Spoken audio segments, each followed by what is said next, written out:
그때 당시 상황으로 좀 되돌아가 보자면 롯데그룹 인사가 발표된 다음에 지주의 주가가 종가 기준으로 6%가량 좀 하락을 했어요. 그때 그 그룹 인사에서는 그 고강도 쇄신안이 그때 담겨 있었습니다. 계열사 대표의 3분의 1 정도가 좀 교체되는 등 그 고강도 쇄신안을 좀 발표를 했었는데요. 근데 같은 날에 그 롯데건설 그 회생 같은 그 부도설 좀 찌라시가 좀 돌았었는데요.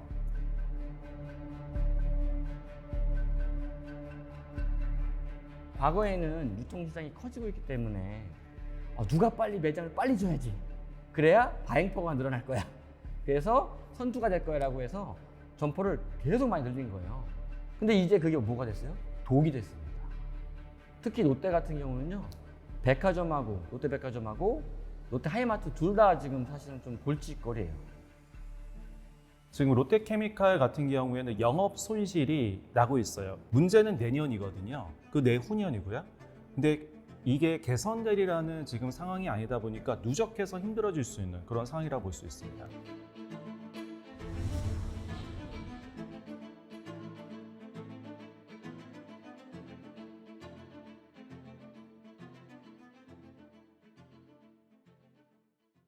롯데건설 중심으로 좀 위기설이 아무래도 좀 감돌다 보니까 주가가 좀 하락한 측면이 좀 없잖아 있었습니다. 지주에서는 이게 좀 그 입장문을 담아서 롯데건설 회생이 언급된 출처 불명의 그 정보지 내용은 좀 사실이 아니라고 선을 그었습니다.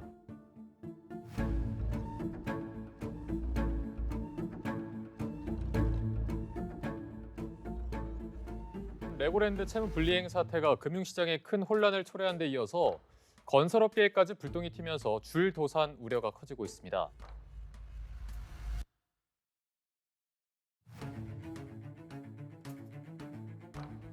롯데건설 그 부도서를 먼저 이렇게 좀 보려면은 그 시작점인 레고랜드 사태부터 좀 살펴볼 필요가 있는데요. 당시에 그 강원도가 레고랜드 코리아 그 개발 사업 자금을 좀 조달을 하려고 특수목적 회사인 SPC를 만들어서 그러니까 2,050억 원의 ABCP를 발행을 한 적이 있었어요. 그러다가 이걸 지급 의무가 있었는데 강원도가 이거를 이행하지 않겠다고 좀 선언을 하면서 부도가 났었습니다. 근데 아무래도 지자체가 이거를 보증한 그 SPC가 부도가 나다 보니까 그 여파로 채권 시장이 한동안 좀 얼어붙은 적이 있었어요. 거래가 좀 잘 안 되고. 그러다 보니까 이게 좀 건설업계도 좀 비상등이 좀 켜졌었는데요.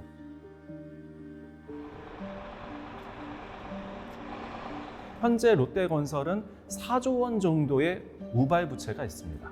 PF 약정이 있다고 보시면 돼요. 우발 채무, 우발 부채라고도 하는데요. 말 그대로 우발성이 있는 거예요. 더 쉽게 얘기하면 보증 증거라고 보시면 돼요. 우리가 직접적으로 나의 부채는 아니어서 재무제표의 본문엔 안 들어가요. 부채로 딱 찍히진 않지만은 상대방이 잘못하면 내가 물어줘야 되는 거거든요. 대표적인 우발 부채가 건설사들이 경쟁을 해서 내가 공사를 따야 되잖아요. 공사에 따려다 보니까 내가 책임 준공을 할게. 중간에 사업을 시행하는 데가 혹시라도 안 돼도 나는 공사를 끝까지 할 거야 라는 조건으로 공사를 따거든요. 그런 요소들이 현재 있는 거고요. 게다가 프로젝트 파이낸싱, PF 같은 경우에는 아직은 정말 말 그대로 뭐가 올라가는 상태가 아닌 상태에서 프로젝트, 장기 개발을 통해 가지고 추가로 분양 이익을 얻어야 되는데 중단된 거예요. 이게 중단되다 보니까 그러면 이거를 토지를 사기 위해서 론을 하는 경우가 브릿지 론인데 이때도 건설사인 롯데건설을 비롯한 요즘에 많은 건설회사들이 이때부터 보증을 해주고 있어요. 근데 문제는 우리가 PF로 사업이 지금 진행되는 데들이 많이 중단되어 있거든요. 그럼 이거를 책임져야 될 건 결국 건설사로 돌아오는데 아직은 확정은 되진 않았어요. 왜냐하면 계속 미루고 있거든요. 근데 이게 미루다가 결국은 정말로 채권단들이 건설회사에 물리는 순간 건설사의 확정 채무로 변할 수 있는 상황이고요. 그때 당시 그 프로젝트 파이낸싱 우발 채무가 큰 곳들 중심으로 좀 자금을 조달을 했었어야 했는데 그러니까 그러지 못해서 좀 약간 위기설이 그때 당시 좀 돌긴 했었습니다. 그러니까 이를 갚거나 차원해야 할 그 여력이 부족한 게 아니냐 약간 그런 우려가 좀 커지면서 부도설이 돈 거죠.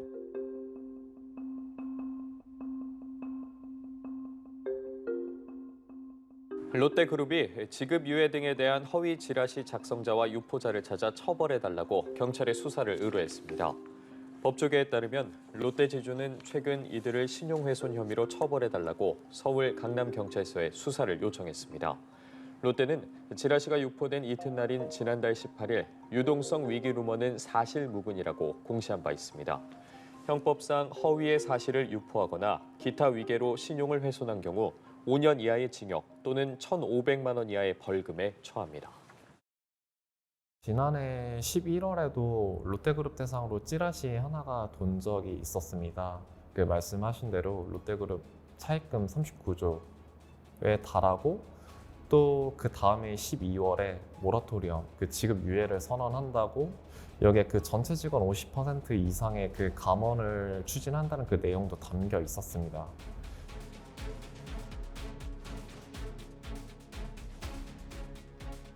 우리가 롯데그룹이라고 하면은 쇼핑을 먼저 생각하거든요. 뭐 쇼핑 아니면 제과를 생각하시는 분도 있어요. 그만큼 유통의 강자라고 보시면 되는데 쇼핑으로 돈을 벌던 회사가 M&A를 통해서 롯데케미칼은 인수를 한 회사입니다. 어떻게 보면은 유통을 하던 변동비적인 회사가 케미칼, 기간 산업에 투자하는 고정비성 설비 투자가 들어간 회사에 투자해서 중화학공업 시대를 연 거예요.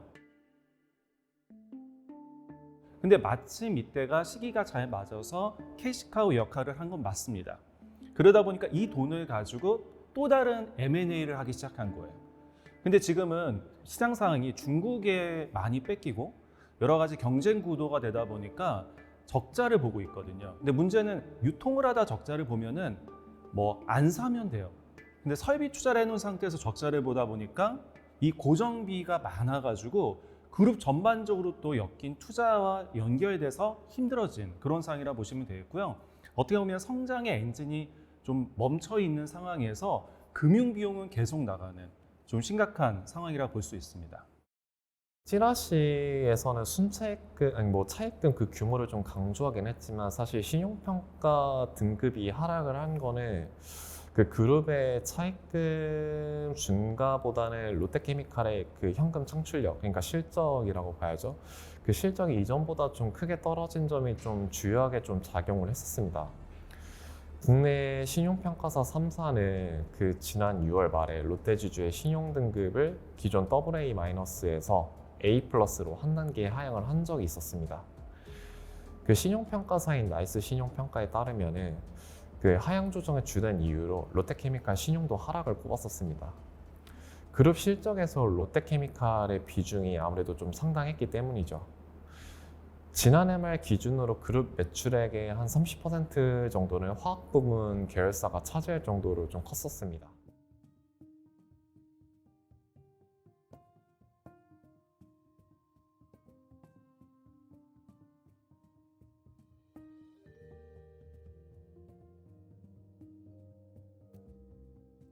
지금 롯데케미칼 같은 경우에는 영업 손실이 나고 있어요.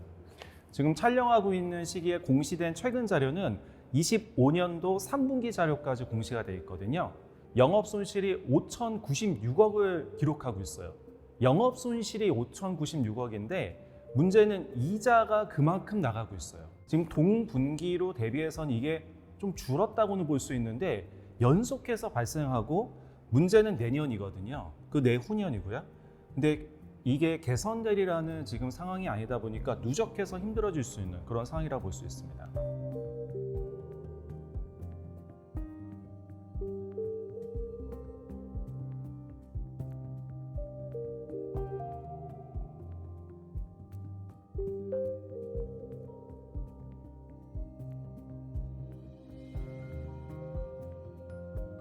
차입금이 두 종류를 봐야 되는데요. 우리가 시설 투자를 위한 차입금이 있고요. 운영 자금을 위한 차입금이 있어요. 시설 투자 차입금은 말 그대로 괜찮은 차입금이에요. 미래를 위해서 투자하는 거기 때문에 괜찮은 차입금인데 운영에 따른 차입금은 운영 자금은 사실은 빌려서 쓰는 게 아니라 우리가 벌어서 충당해야 될 비용들이 감당이 안 되기 때문에 차입하는 형태가 되거든요. 지금 롯데그룹 전체적으로는 설비 투자를 늘리는 시설 투자 차입이 아닌 운영 차입금인 게 문제가 됩니다. 그래서 운영 차입금인 경우에는 단기 차입일 가능성이 높거든요. 이게 흔히 얘기하는 이제 운전 자본의 위기가 왔다라고 표현할 수 있어서 어떻게 보면 좀 심각한 상황이다라고 볼 수 있어요. 롯데케미칼 같은 경우에는 단기 차입금의 상단 이자율이 5.24%로 지금 돈을 빌리고 있어요. 지금 필요한 건 운영자금이거든요. 운영자금은 단기 차입을 하게 되고 여기서 말하는 단기 차입은 1년 이내 써야 될 자금이라고 보시면 돼요. 그러니까 급전이라고도 볼 수 있는데 그럼 5.24% 정도면은 급한 돈 치고는 괜찮았었거든요. 근데 지금은 그거보다 훨씬 더 높게 금리가 형성될 가능성이 있기 때문에 이자 부담이 매우 커졌다라고 볼 수 있고요. 이게 롯데케미칼 입장뿐만 아니라 롯데그룹 전체적으로 확산될 가능성은 있습니다. 지금 롯데케미칼의 재무제표 주석을 보면은 차입금에 대한 상세 내역이 나오고 있거든요. 근데 그 차입금 상세 내역에 보면은 그 대출을 해준 기관들과 약정이 자세하게 나오고 있습니다. 대표적으로 부채 비율을 400% 미만으로 유지하라는 것, 또는 에비타라고 부르는 우리가 쉽게 얘기하면 영업을 통해서 벌어들이는 현금이 에비타라고 해서 영업이익으로 벌어들인 현금이 이자 비용을 감당할 수준이 훨씬 돼야 되잖아요. 우리가 이자도 못 내면 안 되니까 그게 5배 정도로 명시가 되어 있습니다. 근데 문제는 지금 영업 손실이 나고 있어요. 당연히 못 지켰고요. 부채 비율 400% 훨씬 넘습니다. 그럼 이제 기한이익 상실인데 즉시 상환 청구를 할 수 있는 상황에 페널티까지 물 수 있는 상황이에요. 근데 현재는 이거를 웨이버라고 해서 면제를 좀 시켜주는, 기한 면제를 시켜주는 거죠. 그 협의가 됐다라고는 하지만은 채권단 입장에서는 좀 방법이 없는 상황이에요. 그럼 기한이익 상실되면은 말 그대로 우리 경매 들어가듯이 회사를 청산을 갈지 회생시킬지 주인을 또 찾는 구조조정 과정을 거쳐야 되는데 지금 자구책으로 일단은 버티는 것 같지만 이게 과연 언제까지 버틸 수 있을까라는 생각은 듭니다. 어쨌든 계약상으로는 기한이익 상실에 들어왔다라고는 공시 내용으로는 볼 수가 있어요. 그 건설회사 같은 경우에는 부도설이 나오는 케이스는 첫 번째 위험 신호가 현금 흐름이 악화됐다라고 보시면 되는데 이게 말이 딱 안 하다 할 수 있어요. 재무제표의 손익계산서를 보면 롯데건설은 이익이에요. 영업이익이거든요. 근데 영업이익은 났는데 이 이익 자체가 건설 현장에서 공사를 하게 되면은 본인들은 일을 한 거예요. 일을 하다 보니까 매출과 이익은 잡혔지만은 문제는 일을 했으면은 돈을 받아야 되잖아요. 이거를 채권이라고 부르고 쉽게 얘기하면 미수금인데 이게 들어오지 않으면 현금 흐름은 플러스가 되지 않은 상황입니다. 또는 이제 재고가 쌓인다라고 하면은 재고를 사기 위해서 돈을 미리 유출해야 되는데 그럼 현금 흐름은 안 좋아지거든요. 롯데건설 같은 경우에는 영업이익은 나고 있지만은 직전 사업연도인 24년도 기준으로는 전년도에는 영업활동 현금 흐름이 플러스였지만은 마이너스로 돌아간 게 한 1,000억 정도의 마이너스, 한마디로 돈을 번 게 아니라 쓴 돈 내지 못 받은 돈이 지금 많아지고 있는 상황입니다. 이렇게 되면은 기업은 단기적으로 대출을 받을 수밖에 없고 이 단기 대출이 쌓이면은 아무래도 부도가 날 수도 있어요. 이런 상황에서 PF 관련한 책임 준공 소재에 따른 보증을 니네가 해 라고 하는 순간 이게 엄청난 압박으로 다가올 수 있어서 이 점 때문에 부도설이 나고 있다라고 보시면 되겠습니다. 불황 장기화와 이커머스 성장으로 전통 내수 기업들이 희망퇴직을 실시하거나 공개 채용을 중단하는 등 인력 감축에 나서고 있습니다. 롯데칠성음료와 롯데멤버스 등 롯데의 유통식품 계열 4곳은 최근 희망퇴직을 단행했습니다. 지난달에 롯데컬처웍스랑 롯데멤버스 그리고 롯데칠성 등이 희망퇴직을 실시를 했는데요. 그리고 지난 4월에는 롯데웰푸드도 근속 10년 이상을 대상으로 희망퇴직을 좀 실시를 했었고요. 또 지난해 8월에는 롯데지주가 당시 그 비상경영을 선포를 하면서 임원 급여를 한 20% 정도 삭감을 한 적이 있었습니다. 그 동시에 희망퇴직을 또 실시하기도 했었고요. 면세점도 작년 6월에 비상경영을 돌입하면서 희망퇴직을 받았습니다. 롯데케미칼 같은 경우에 희망퇴직은 아니지만 조직 변경 등으로 슬림화를 추진한 적이 있었고요. 이렇게 희망퇴직을 좀 실시한 곳들을 좀 살펴보면 대부분 유통식품, 또 화학 이런 주력 계열사들이 좀 포진해 있는 곳들이 대부분입니다. 아주대학교 경영학과에서 겸임교수로 있는 이종우입니다. 롯데쇼핑은 대기업이고 우리나라를 대표하는 유통기업이죠. 근데 2024년 매출을 보면요, 매출은 14조 원 정도, 그리고 이익은 약 4천억 원대 났는데 그 2023년보다는 매출이랑 이익 다 떨어졌어요. 그러다 보니까는 당기 수익은 마이너스 무려 1조 원이 됐고요. 적자 회사로 전환을 했습니다. 롯데쇼핑의 부진을 분석해 보면요, 뭐 어떻게 보면 명확합니다. 가장 지금 국내에서 잘 되고 있는 백화점은 매출이 좋고요. 그에 반해서 지금 부진한 대형마트, 슈퍼마켓, 하이마트는 매출이 굉장히 부진합니다. 또 이커머스 쪽을 보면요, 온라인 쇼핑몰인 롯데온은 뭐 크게 존재감이 없고요. 롯데홈쇼핑은 겨우겨우 버티고 있는 상황이라고 볼 수 있습니다. 그러다 보니까 전반적으로 롯데백화점 빼고 아니면 또 추가적으로는 뭐 해외 유통까지 좀 도움이 되는데 이거 빼고는 크게 지금 그 좋은 모습을 보이고 있지 못하고 있습니다. 혹시 우리나라 최초의 편의점이 어딘지 아세요? 그죠? 아마 많은 사람들이 모를 텐데요. 1989년에 올림픽 선수촌 아파트에 들어온 세븐일레븐이에요. 세븐일레븐은 우리나라도 최초로 편의점을 진입했지만 지금 전 세계 1위 편의점 브랜드입니다. 근데 아쉽게도 어떻게 되고 있을까? 지금 한국에서는 굉장히 고전을 하고 있죠. 그 CU하고 그 GS25는 우리나라의 대표하는 편의점이잖아요. 여기는 이제 연매출이 좀 8조 원대예요. 근데 이제 세븐일레븐은 아쉽게 5조 원 정도밖에 못 하고 있어요. 근데 앞서 이야기 드린 대로 최초 세계 최고 이걸 가지고 있는 브랜드가 대한민국에 고전하는 모습은 참 아쉽다고 생각할 수 있습니다. 세븐일레븐은 그 2022년에 14,000개였는데요. 2024년에는 2,000개가 줄어가지고 12,000개까지 계속 줄고 있어요. 어떻게 보면은 그 양극화가 되게 심해지고 있는 상황이죠. 2020년부터 지금까지 누적 적자가 2,000억이나 달하고 부채도 무려 400%나 됩니다. 그 부채 같은 경우는 일반 기업이 200% 정도가 좀 양호하다고 보는데 그거의 2배니까 사실 좀 이런 재무 상황도 지금 안 좋다고 할 수 있죠. 그래서 사실 세븐일레븐은 뭘 집중했냐? 이런 신제품이랑 PB보다는 그 본사, 일본의 세븐일레븐에 영향을 받아서 일본 제품을 가져온다거나 뭔가 좀 그룹 차원에서 공동 마케팅을 많이 하려고 했어요. 근데 사실 한국 소비자들은 이미 일본 소비자들보다 더 눈높이가 높아졌거든요. 그런 걸 대응 못한 게 좀 패착이죠.